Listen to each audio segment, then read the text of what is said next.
পেঁয়াজ ভাজা ভালো করে হয়ে গেছে। এখানে আমি গোটা এলাচ, লং আর তেজপাতা, শুকনো লঙ্কা ফোড়ন দিয়ে দিয়েছি। এবার এখানে দিয়ে দিলাম আমি মৌরি আর আদা বাটা। এখানে আমি জিরের গুঁড়ো, ধনে গুঁড়ো দিয়ে দিব।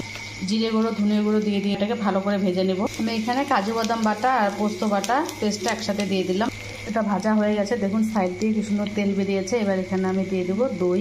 হ্যাঁ বন্ধুরা, ঠিক ধরেছেন, আজকে আমি আপনাদের সাথে শেয়ার করব দই কাতলা। আর দই কাতলায় দই ছাড়া তো অসম্পূর্ণ, জানেন সবাই। মাছগুলো এখানে দিয়ে দিয়েছি আমি। আমার দই কাতলা একদম সম্পূর্ণ ডান। আমি উপর দিয়ে কাসুরি মেথি, কয়েকটা কাঁচা লঙ্কা আর বেরেস্তা ছিটিয়ে দিয়েছি। দেখুন দেখতে কি অসাধারণ হয়েছে কালার। বন্ধুরা ভালো লাগলে অবশ্যই লাইক, কমেন্ট, শেয়ার করবেন। Bye bye.